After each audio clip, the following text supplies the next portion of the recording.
Hi everyone, today I'm just going to go over an article written by Janet Albrechtsen in The Australian. Now she's coming out trying to compare the absolute failure of Elizabeth Warren and her DNA test with Pauline Hanson's It's Okay to Be White motion. I'm going to go over this article and just give you my thoughts on it and let you know where Janet's gone wrong. I normally like Janet's columns, but this one, she's seriously missed the mark. So let's just get into it. Pauline Hanson, Elizabeth Warren play identity politics. Straight away with the title. She's confusing what both of these people are doing. The problem is the term identity politics, and what we need to highlight is how important definitions are. When Elizabeth Warren or a leftist plays identity politics, what they're really doing is playing cultural Marxist intersectionality politics. It's not the same as identity politics in the sense that a person just wants to create a nation for their own people. It's not the same thing. In intersectionality, what they try to do is say, you're black, therefore you're oppressed by a white man, therefore you can tear down the white man. But in ethnic identity politics, because I don't have another word for it, what they're saying is we have a right to our own cultures, our own territories, and our own people. They're not the same thing. So right off the bat, she's making a false equivalence using a word that has two separate definitions, which she comes into trouble with quite a lot throughout the article. Pauline Hanson says it's okay to be white. Yes, it is. Yes, it is. Why is that so hard for our parliamentarians to say? All you have to say is, yes, it's okay to be white. It's really, really simple. But by focusing on skin colour, her stunt in the Senate this week feeds the modern obsession with difference and identity politics. No, it doesn't. It calls out intersectionality and anti-white racism. It shows these people for what they really are, and that is anti-white racists. That's the whole point of the motion. It's about calling out that identity politics. It's not about feeding it. It's about showing how silly it actually is. Hanson is playing the same game using different bingo card of intersectionality. Again, like I said before with the definitions, she is not doing the same thing at all. She's actually playing a completely different game, and that is calling out intersectionality. She's showing how silly it is. She's doing that by saying, is it okay to be white or is it not? She's asking the question, and these people who are all over intersectionality have obviously come out and said no because more white privilege, which is the whole point of the motion. Her target audience is male, white, and heterosexual. That's because the main target of these people who push this intersectionality is straight white men. The left hate straight white men. This is why they're constantly harping on about it. This is why they're constantly talking about white privilege or tell boys to stop raping women, as Lisa Wilkinson said. Richard Di Natale came out and said that not only was it great to be white, it was like winning the lottery, thus belittling the achievements of all white people, saying that essentially they got there due to the colour of their skin and not the hard work that they've put out throughout their lives and the hard work of their ancestors. It was actually really racist of Richard Di Natale to say that, but you'll never hear the media call him out on it. And that's the whole point of this motion again. It's to let these people arc up and prove to everyone else that there is anti-white racism. The reaction is the point. Janet is completely missing that point with this article, as you will continue to see. Maybe if we stop talking about race, those inclined to racism will have less to talk about. Wrong. Maybe if we stopped importing people from non-European countries, we'd have less to talk about. Maybe if the left stopped saying it's not okay to be white and pushing affirmative action policies that give people jobs because they are not white, we might stop talking about race. Maybe if we didn't have massive divisions in our society now due to multiculturalism, which is just the ethnic replacement of whites, we wouldn't be able to talk about race, or we wouldn't talk about race so much. It's worth a try because the current cultural settings are digging us an anti-intellectual grave. That's true. That's because the establishment are anti-intellectual. That's because the establishment refuse to talk about race in real and genuine terms. For them, it's all intersectionality. It's all white people are oppressing everyone, therefore we have to tear down white people, and it's not okay to be white. I cannot stress this enough.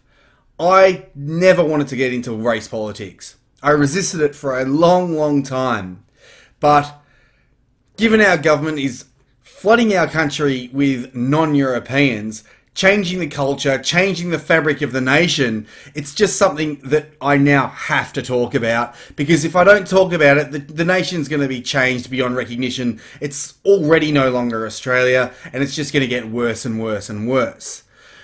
I did not choose race politics. Race politics chose me. And this isn't about intersectionality. This is about our identity as an Australian people, what it means to be Australian. It's not the same thing to say, I'm proud of my white culture, I'm proud of what my white ancestors have done, I'm thankful for what they've done, and what the left are doing, which is saying, if you're white, you're bad, you're an oppressor, white colonialism, etc., etc., etc., oppression Olympics, intersectionality. Janet is continually confusing these two things throughout this article, using the term identity politics. They're not the same thing. Again, the Queensland Senator's proud to be white shtick is the inevitable flip side of US Democrat Elizabeth Warren. Wrong. Wrong. Because her shtick or her motion isn't a flip side, it's a reaction. It's a reaction that's calling out the stupidity of people like Elizabeth Warren. Elizabeth Warren made an absolute fool of herself. And now the left have made absolute fools of themselves as well, because they are playing by those same rules. They're playing by the rules of intersectionality. Under intersectionality, it's not okay to be white because whites are always oppressors. Now remember, intersectionality is just cultural Marxism, aka communism. Donald Trump calls the senator from Massachusetts Pocahontas because she claims to have Cherokee blood. Very, very funny. In progressive politics, ticking identity boxes is the new deal.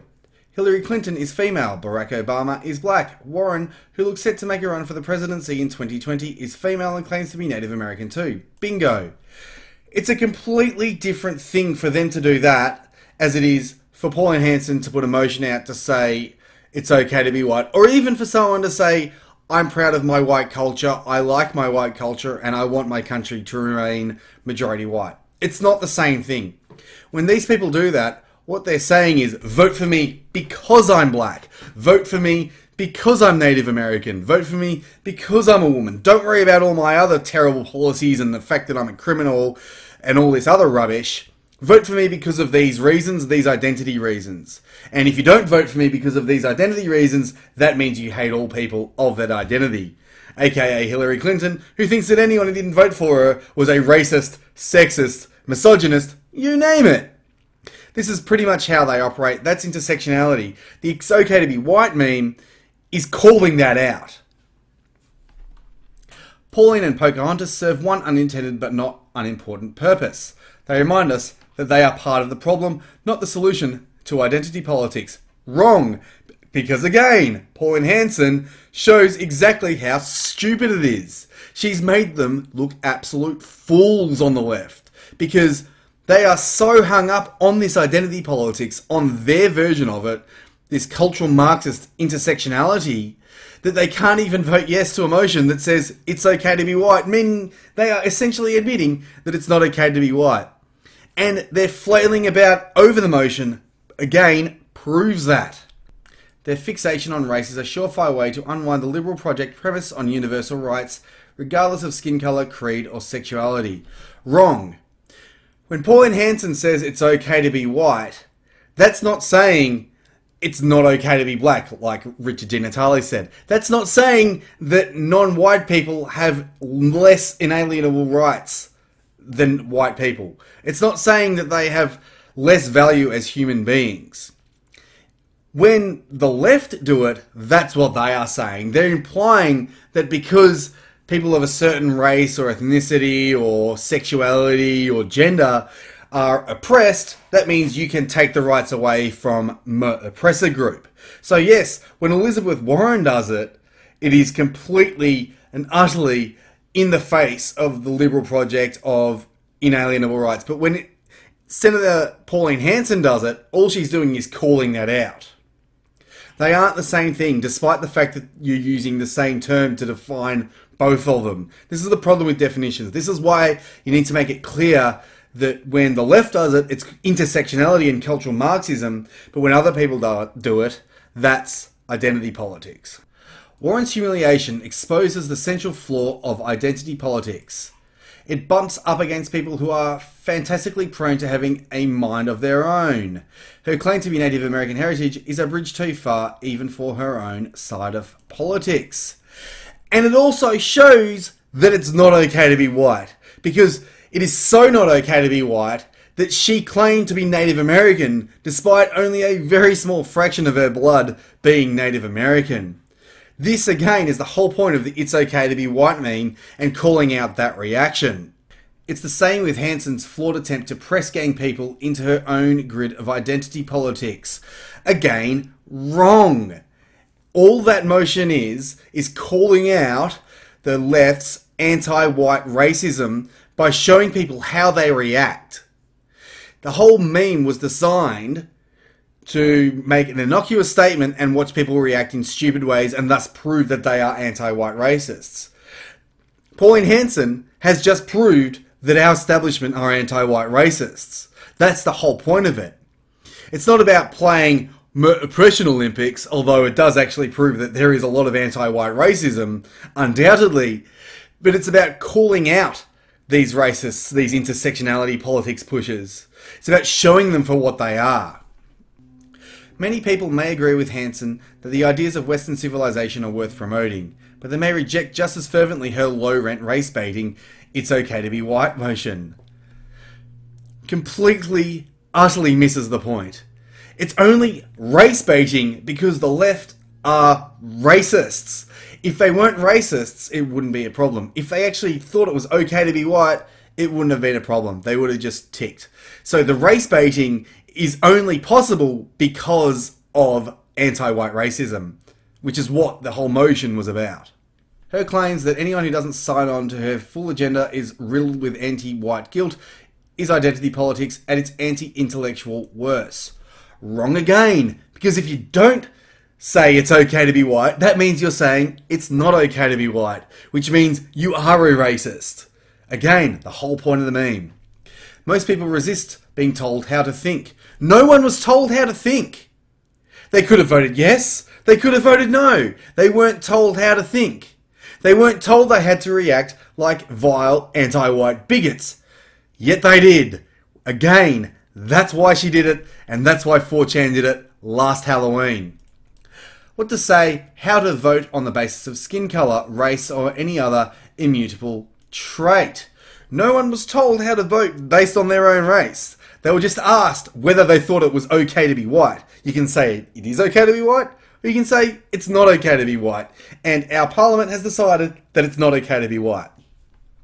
Some may carry the can for a while because it feels good to belong, but eventually human dignity will lead many to break free of politics premised on shutting down the ability of people to think for themselves. Nobody has had their ability to think for themselves shut down. People are totally free to make up their own mind. No one's being silenced. No one. This is just silly. It's just ridiculous. A year ago, cultural provocateur Milo Yiannopoulos explained his objection to identity politics to me. It's so counterfactual, so anti-intellectual, and so incredibly downright bloody patronising to people. The idea that people have no free will, that their political views should be dictated by their skin colour is so offensive and stupid. Once again, confusing the definitions. Milo is talking about intersectionality. He's talking about "my oppressor" and "my oppressed. Take down the oppressor." Ooh. That's what he's talking about.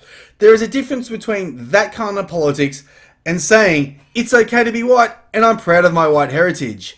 We need another word. You need to actually use the proper definition when you're talking about intersectionality and cultural Marxism, because it's confusing, and Janet has written an entire article based on that confusion. it is a perfect fit for the politics of Hanson and Warren. Again, wrong. Because Hanson is calling out the politics of Warren. It's not the same thing. They're both showing how stupid identity politics in the terms of intersectionality is. So the rest, she goes on a bit of a diatribe, and then she comes to the final 2 paragraphs. One day, identity politics will be seen as the scourge of civilized societies. Intersectionality politics will be. A 21st century strain of past ideologies that wickedly judge people differently according to traits such as race, religion, sex, and sexuality rather than as equal human beings. Actually, what will be seen as anti-intellectual will be the idea that people of different races are all exactly the same. It's just not true. There are differences in IQ. There are differences in attitudes. There are differences in culture. There are wide ranges of differences. It is a fact that the one group of people that are most likely to support liberty, free markets, free speech, and inalienable rights is straight white men. That is a fact. That group is the group that built Western civilization. Ignoring things like race is anti-intellectual, and we really need to have a proper discussion about it. Because if we don't, the world is not going to be a very good place in the next 10 to 15 years. It is important to have an honest discussion about this so we can work out the differences and we can decide who we want to spend time with and what country we actually want to build for ourselves, and whether or not Australians and other Western countries want to be flooded with migrants from all around the world. It is the right of every single race and every single ethnicity to live in a culture that they choose. To live in their own culture if they choose it. Yet Australians have not been given that right. Now, these views that I'm saying don't mean that blacks, Asians, Jews, or anyone has less rights than me as a white man. Under the eyes of God, everyone has the same value. Everyone has inalienable rights, such as the right to free speech, the right to self-defense with arms, the right to privacy. All these things are inalienable rights. The non-aggression principle. Also, we have the right to be free from aggressive violence. One thing that certain identitarians need to remember. We need to have this honest conversation, because if we don't, we're just going to get this shill rubbish, which is essentially, again, the point of the "it's okay to be white" meme. Maybe calling out Hanson and Warren for adding more fuel to the blaze of identity politics will hasten that realisation. Maybe having an honest conversation about these topics will hasten the realisation that we are getting absolutely screwed by our political elite, because our political elite are anti-white. It is our right as Western people to decide who comes here and under what terms they come here. Japan has the right to remain ethnically Japanese. India has the right to remain ethnically Indian. Hispanic countries, well, what can we say about them? And you know what? Even Israel has the right to be ethnically Jewish. Every culture, every ethnicity has the right to exist and to live by its own rules and its own cultural norms in its own territory. That is just the truth. That is God's law. That is the law of nature, and we can't forget that. I really hope you enjoyed my video. Don't forget to like, comment, and subscribe, and I'll see you when I see you.